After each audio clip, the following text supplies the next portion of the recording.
Deathcore tier list. And if you're not familiar with what deathcore is, I just made a video where I kind of gave a simplified definition of what this genre of music is. Deathcore is essentially a fusion between death metal and, shocker, hardcore. So we're not going to be doing that again today. Instead, today we are going to just take some of my personal favorite bands and see where they stack up for me. I'm kind of going to be scoring these bands based off of, influence, innovation, and what matters most of all, my personal preference, which means that I can basically just put them wherever I want because it's my fucking video. So the first band that we're ranking today is going to be Thy Art Is Murder, and I do really like these guys. They are they're kind of in that like 2012 where people were kind of shifting a little closer to a more modern deathcore sound, so not quite the MySpace days anymore. I really liked their first release, The Adversary, and then Hate. Hate was also really good.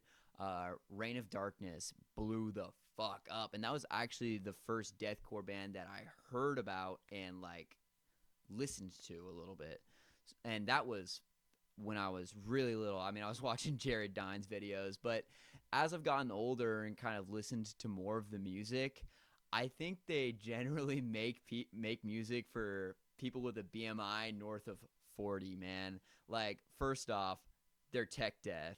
And second of all, they've got like, I mean, it's pretty typical for deathcore, but their lyrics are so virgin, dude. Oh my God.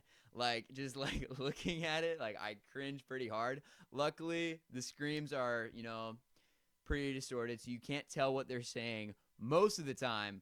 But regardless, I do like these guys. And, they didn't stay deathcore for very long. As they progressed as a band, they started to get more into just like tech death. And, I mean, we're not really considering that part of their music. So I think a B tier is a good spot for Thy Art Is Murder, honestly. So a lot of you guys took it upon yourselves to inform me that Despised Icon was nowhere near the first deathcore band, and I appreciate that. I'm still learning more each and every day about this genre, and I appreciate you guys coming together as a community and like trying to keep me honest in these videos. And if you ever see anything that you think is misinformation, you're more than welcome to comment. Which is why that I just want to, set the record straight and give Deftones their rightful spot as the first ever deathcore band. I mean, when they invented deathcore with their album White Pony, I was like, oh my God. It was actually life-changing for me, and I really can't say any more than that. All right, after that shit, let's get into the actual goats of the genre. Suicide Silence, and I'm sure anybody who fucking clicked on a deathcore tier list video knows about Suicide Silence, but in case you don't know, they are the deathcore band. Oh my God, dude. Mitch Lucker, his highs, distinct. They had very little technique back in the day. Everybody wanted to sound like them. A lot of people tried, and they couldn't. And I think that's why he's so awesome. Like, maybe there are newer vocalists who people can argue is, better. And technically, yeah, they are better. But a lot of people can't recreate what he did because he's not using the proper technique. And so his voice was very distinct to him. They also released fucking The Black Crown got to incredibly high commercial success. I think they got to, what was it, top 15 in the top 100, which is, I mean, for a deathcore band at the time, completely unheard of. I mean, we have Whitechapel coming up here in a second, which is the other band that did something like that, but they were the first ones to get up that high, and it was impressive to say the least. I mean, for extreme music like this, completely unheard of. I do like a lot of their releases. You know, their modern stuff is cool. But as for the OG days, you know, Peter Griffin EP is troll, you know, not the tightest. Suicide Silence, self-titled, is fucking brutal. I think the pinnacle of their sound was The Cleansing, and I think that's a pretty common take, not exactly breaking new ground there. No Time to Bleed's very good as well, and then I'm not super into the Black Crown, or, you know, I don't really think of it as like, I mean, it is deathcore, but I don't like put it in that space in my head. You know what I mean? Now we're getting on to the second deathcore band that I ever heard about, Whitechapel. And I mean, in terms of innovation, um, they were some of the first people to use like orchestral stuff. They used that on the Somatic Defilement, and you know, before it was super cool. And I don't think I hear a lot of people talking about that, but that is something that they did that was new. And I mean, in terms of influence, Phil Bozeman, like he everybody wanted to sound like Phil Bozeman for a good long while. Like I think he's still kind of considered to be uh, a little bit of the industry standard. I hear a lot of guys that I jam with and talk to, they want to sound like fucking Phil Bozeman. So in terms of influence and innovation, I think they are goats. And then, I mean, with This Is Exile, they reached the top 14 in the top 100, which is, I believe, is an all-time high for deathcore. Um, they are super cool. Somatic Defilement, super good. This Is Exile, super good. I love those albums, and I think they're kind of returning to a little bit more of their brutal sound with the new album that they just released, and I think that's a good direction for the band to go in because, you know, creatively, I understand why you'd want to move on, but it's kind of what I like is the older brutal stuff, so I'm happy to see that. So, yeah, Whitechapel, for me, they're going in the S tier, you know, influential, innovative. I like them a lot. They got 2 albums that I really fuck with. So, you know, very big for me. And now we're moving on to my personal favorite deathcore band, Chelsea Grin. I have meat rode them before, and I will meat ride them again. Chelsea Grin, for me, goes in the S tier. You know, Alex Kohler did try to kind of make his vocals sound like Mitch Lucker, and and you know, he kind of gets those highs, and he'll admit to that in interviews that I've seen of him. So, you know, I appreciate the honesty there for sure. Um, yeah, but Alex Kohler's vocals, I mean, a lot of people say they sound like Marge Simpson. I've heard that before, but I fucking love them. They sound brutal. They sound fucking raw. Oh my God, dude. For me, Desolation of Eden is like the perfect deathcore album. I love so much of them. And as far as influence goes, Recreant, which kind of is part of the kind of a part of the self-titled EP, even though they released it a little bit after, but they kind of lumped those songs together. Um, it became the deathcore song. I think I saw somewhere that they called it the Smoke on the Water for deathcore kids, and that sounds about right. That gung, gung, gung, gung, gung, gung, you know, um, super good band, super good albums. I think, you know, even up to the modern stuff, you know, I typically go for the older stuff, you know, but like Suffer in Heaven is badass, dude. Like I could totally listen to that. Yeah, S tier. Easy for me. S tier.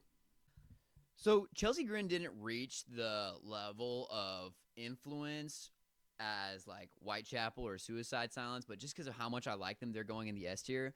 A band that I don't like quite as much as Chelsea Grin, but still do like a lot is Carnifex. Shit, I can't fucking click this damn thing. All right, here we go. Carnifex is badass. They were, I don't know if they were the first, but I know they were pretty early on into the blackened deathcore that became very common, and they kind of popularized it. They became a very big band in the deathcore scene, and I really like them. Um, what I don't like is that they named 2 songs My Heart and Atrophy, and one of them got really popular and the other one isn't as popular. And so when I try to find tabs for the one that was off the self-titled first release, I can't find it. So fuck them for that a little bit, but otherwise sick band. Definitely love their stuff, and they innovated with the sound quite a bit by being one of the first few to do the black and deathcore stuff, or at least very much popularized it. So our next one here is As Blood Runs Black, and they're a pretty cool band. They were a little bit, riding the line between metalcore and deathcore, and they very much were the same scene back in the day, so it was pretty common for bands to do that. I mean, in a couple ones here, we have Bring Me the Horizon, which is, they flip-flopped a little bit. But as Blood Runs Black goes, I think they do that style of like deathcore, metalcore really well. I love their stuff. Very melodic deathcore, very, very nasty stuff, dude. Very nasty. I love them. Allegiance is a banger. I'm not as familiar with the other 2, but very good. As a matter of fact, having them on the same tier as Thy Artist Murder, yeah, it kind of doesn't feel right to me. So maybe I'll bump them up below Carnifex, but yeah, that feels better to me. Maybe actually we could kind of scooch them over here, like B plus tier. Despised Icon, granddaddies of deathcore. A lot of deathcore bands in the MySpace days kind of became brutal death metal with hardcore breakdowns, and they weren't like that, and I think that's really cool. I mean, I don't think they're the only ones to do that, but I like them for that. Cool band, just kind of exactly what you want from like a hardcore deathcore band. And you just listen to them and you like that kind of music, you will not be disappointed. I'll throw them right into A, because they were very innovative, very influential. Kind of got a lot of hate back in the day, but everyone thinks they're cool now. So yeah, Despised Icon, pretty sick. Okay, and as previously mentioned, now we have Bring Me the Horizon. I've got a lot of feelings about this band. Okay, so they represent kind of the scene side of things. I mean, back in the day, it was, these groups were all making deathcore music, but they all kind of shitted on each other. You had like hardcore kids that were just like hardcore guys trying to make death metal, and they kind of blended some of that sound in there. And then you have bands like Bring Me the Horizon, who were, emo kids trying to seek a heavier version of the music. And I think they're pretty cool. I mean, just look at these guys, dude. Like, with everyone with the swoop and shit, dude. Oh my god, it's so fucking iconic, man. Um, yeah, you know, and I think they have a lot of cringe. There's a lot of cringe. One of their songs is off their first release is called Roar. I believe it's called This Is What the Edge of Your Seat Was Made For. And that in its own way, that's pretty cringe. One of them's called fucking Roar, which just gives such of that like ooh ooh vibes, like ugh. Kind of cringe. But you gotta respect their stuff. And as they went on, they did not stay deathcore at all, and they can kind of look down on that kind of music as they went on. So first release and first album deathcore, second release a little more metalcore.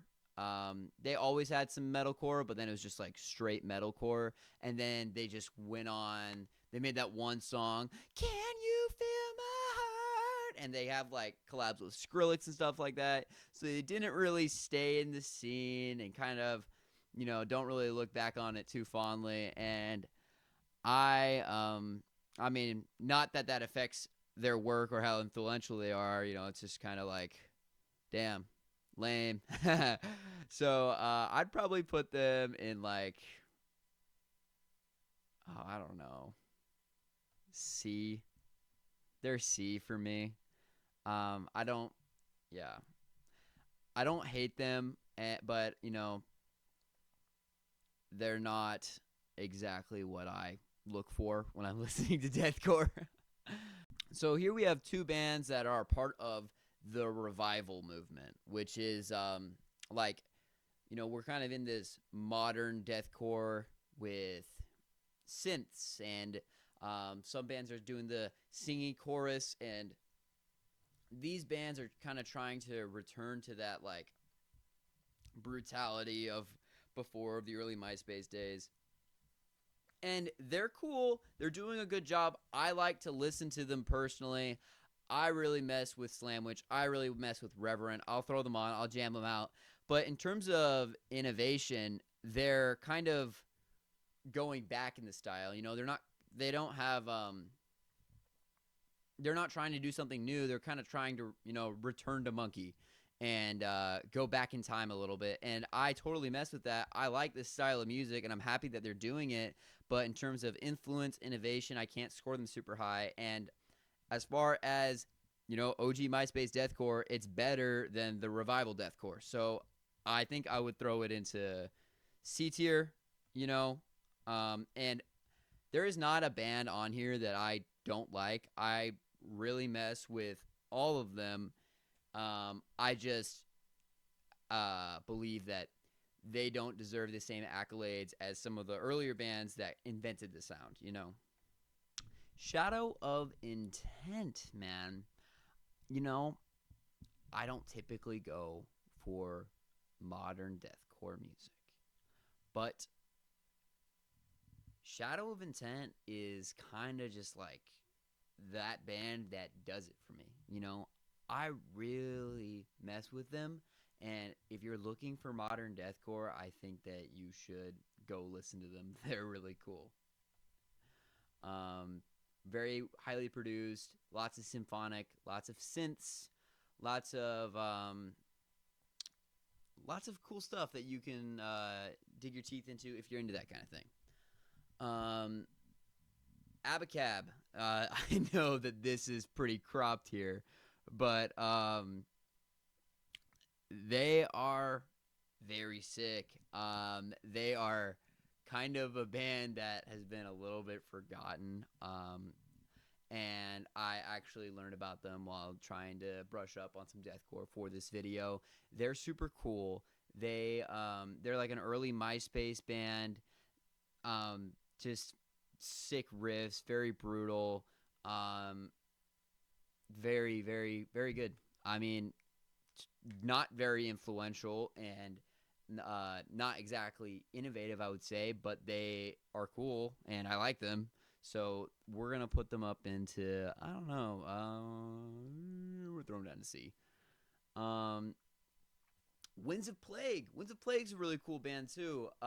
They were among the first. They weren't the first, but they were among the first to do synths in deathcore, and I think the way that they do it is really cool.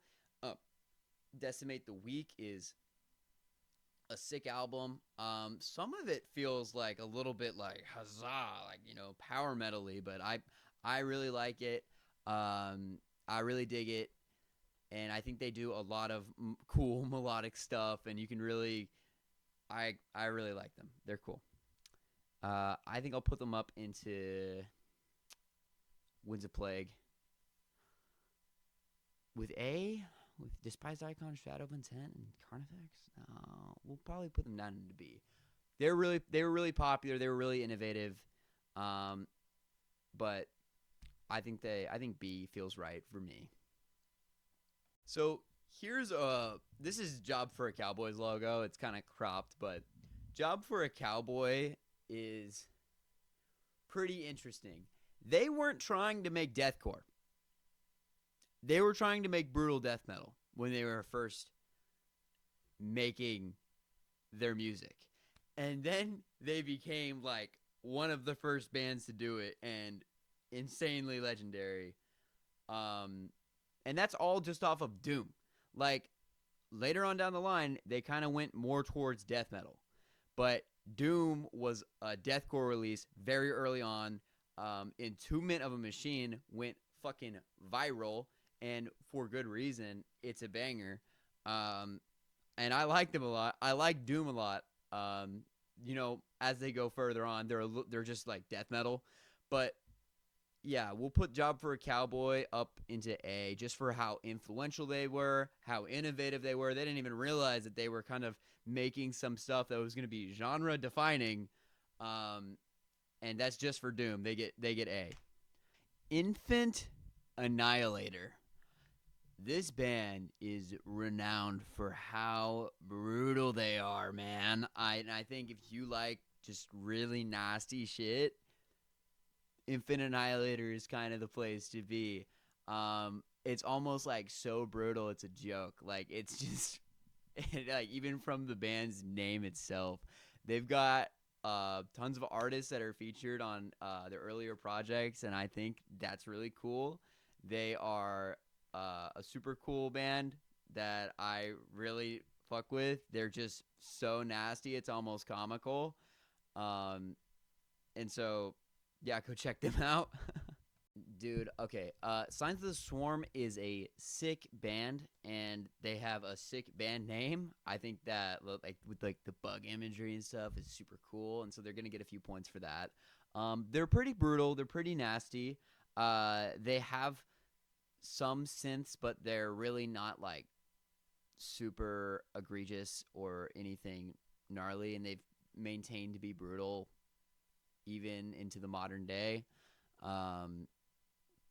Yeah, so I'd say that Signs of the Swarm is a good band. I'd put them up in B.